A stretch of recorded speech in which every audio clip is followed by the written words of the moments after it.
Juga aturan DHE yang direvisi ini juga menjadi salah satu faktor yang akhirnya menguatkan rupiah bisa ke 16.190-an saat ini. Tapi menurut Anda sendiri aturan ini seperti apa? Apalagi kita lihat jangka waktunya ini berpanjang menjadi 1 tahun dari awalnya 3 bulan saja. Ya, kalau saya lihat ini sebetulnya aturan ini sebetulnya bagus, tetapi butuh waktu. Kalau memang kemarin ekspektasinya 100% ditahan, kemudian tanpa ada pengurang, artinya dari sisi nasabah dan perbankan harus mempertimbangkan untuk limit melakukan hedging. Ya, jadi karena ada salah satu pemanfaatannya adalah dengan melakukan swap, di mana swapnya saat ini tuh rata-rata di market adalah untuk 3 bulan. Dan kalau ketika dibutuhkan 1 tahun, artinya dari sisi nasabah dan perbankan harus menyiapkan tenor sampai dengan 1 tahun. Itu yang kemarin memang menjadi isu atau menjadi masalah buat nasabah. Karena mereka khawatir kalau benar-benar di lock selama 1 tahun dan tanpa bisa melakukan hedging, itu akan membuat cash flow mereka terganggu. Tetapi dengan kebijakan yang sebetulnya lebih positif, artinya dimungkinkan untuk konversi, kemudian untuk pembayaran impor untuk tax, kemudian dividen, ini sangat membantu nasabah karena kebutuhannya artinya bisa lebih kecil dari itu. Tetapi tentu saja dari sisi perbankan dan nasabah perlu menyiapkan untuk tenor 1 tahun apabila nasabah membutuhkan hedging. Baik, bagaimana dengan produk-produknya? Seperti apa kesiapan produk-produk untuk bisa mengakomodir kebijakan ini? Ya, kalau dari sisi produknya di market sendiri yang diperbolehkan untuk DHE ini memang swap. Ya, dari sisi market sendiri sebetulnya cukup liquid. Jadi memang yang likuiditas saat ini memang up to sampai dengan 3 bulan.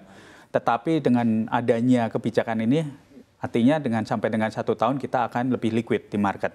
Jadi menurut saya ini akan menyesuaikan, kondisi market akan menyesuaikan kebutuhan akan hedging nasabah.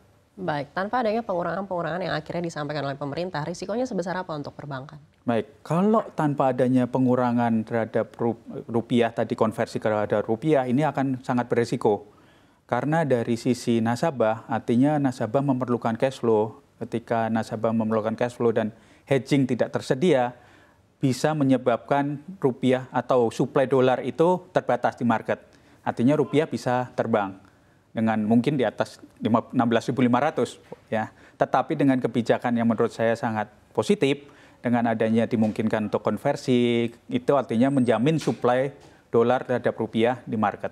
Baik, bagaimana dengan minat hedging korporasi sejauh ini? Apakah sudah terlihat adanya peningkatan yang signifikan? Ya, kalau kita lihat semenjak adanya DHE, sebetulnya untuk minat melakukan hedging cukup meningkat, artinya untuk transaksi swap meningkat, kemudian dengan kondisi dolar rupiah juga yang relatif agak melemah kemarin, juga minat untuk nasabah melakukan hedging cukup tinggi.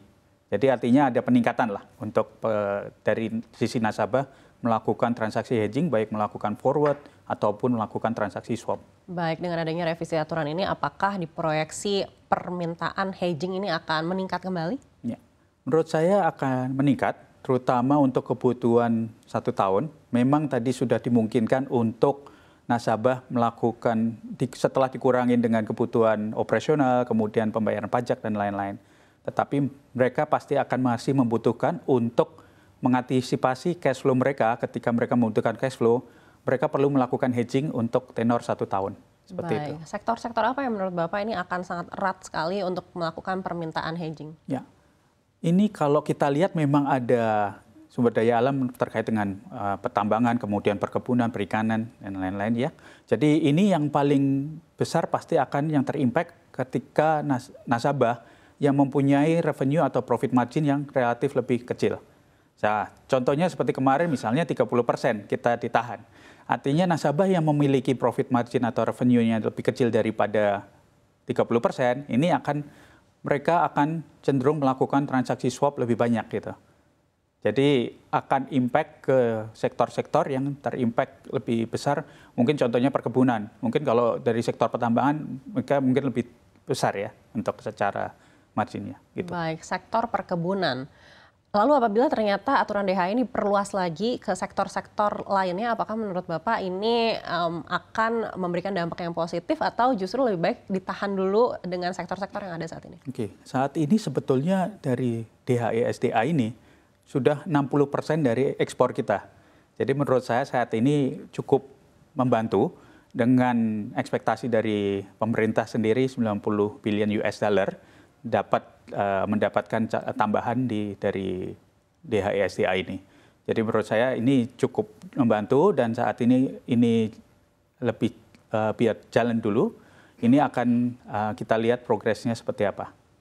Baik, apakah menurut Bapak dibutuhkan produk-produk variasi baru untuk bisa lebih menarik lagi bagi eksportir menaruh dananya di dalam negeri dibandingkan dengan yang sudah ada saat ini? Apalagi kita tahu SRBI ini kan sebenarnya memang cukup bagus, tapi kan membuat perebutan likuiditas terjadi di antara Bank Indonesia dan juga perbankan, bahkan sampai dengan asset management. Ya.